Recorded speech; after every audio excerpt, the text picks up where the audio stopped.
Hey guys, welcome back to RV Philosophy. In today's video, I want to give you a rig rundown. Basically what I'm living in, what I'm pulling my camper with cross country here. A lot of you have had some questions about exactly what it is, so I'm just going to give you a quick run through and tell you a little bit about it. If you have any other questions about it, just comment down below and I'll be sure to answer them. So here we go.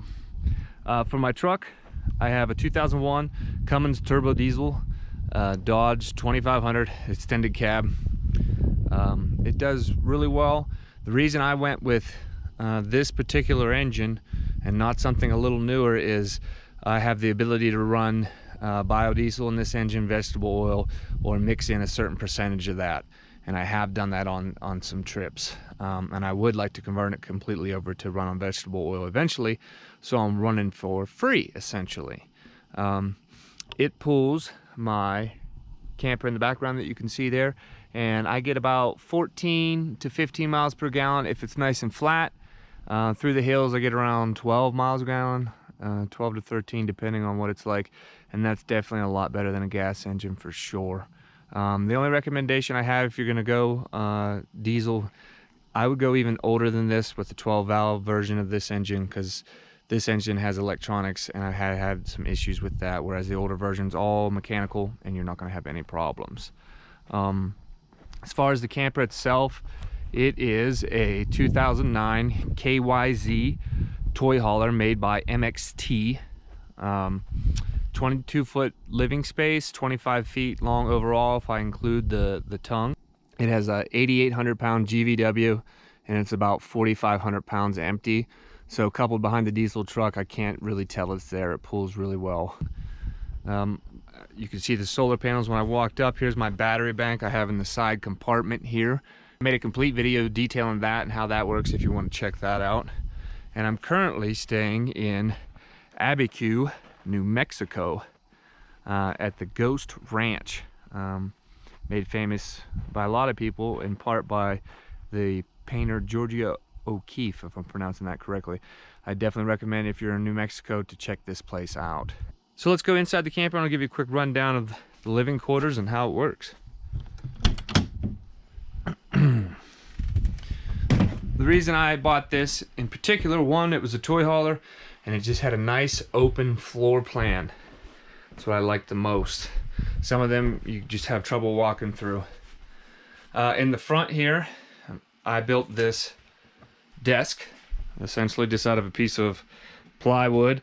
Built it right over top of the fold-out couch, which is the couch and a fold-out bed all in one.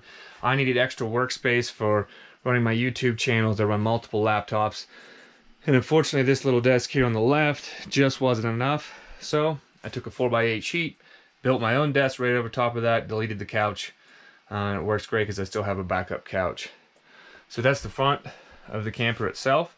As far as the kitchen, off to the side here, just your typical sink, 2-burner stove top, and this guy right here flips down when you're not, if I can get it to flip, flips down when you're not using the stove itself. Gives you extra countertop, which I thought was pretty cool. I currently have everything flipped up and covering the windows because it's been pretty cold here, so I'm using this for insulation, getting down to the 30s at night, and I don't run heat at night.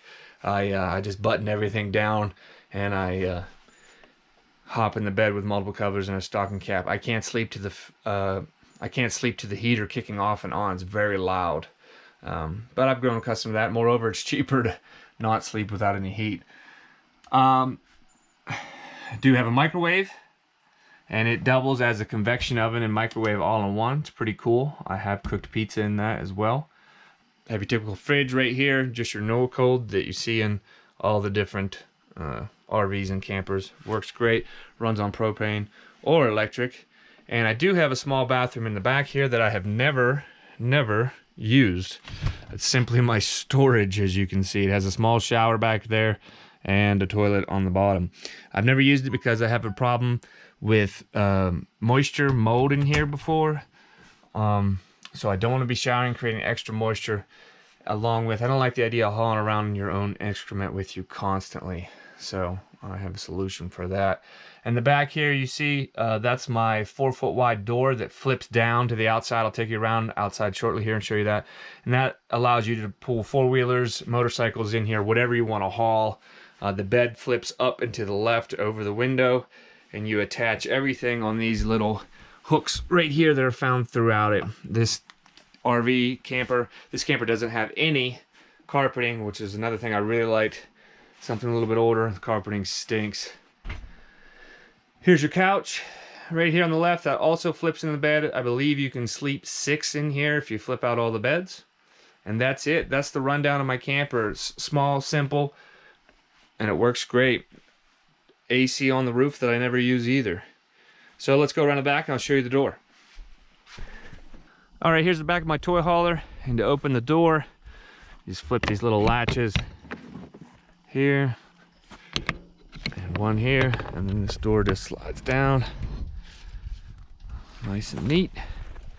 And this allows you, once down, allows you to drive in your four-wheelers, motorcycles, whatever you want to haul in there. And I have camped in multiple places where I'll back this up right to the river or the lake, and I'll just use this nice open area. I can see the lake, lets a massive amount of air flow through, and it's great. So that's it, guys. That's my rig rundown. If you have any questions or comments, please do so down below. And if you haven't yet, please subscribe. Thanks, guys. We'll see you in the next one.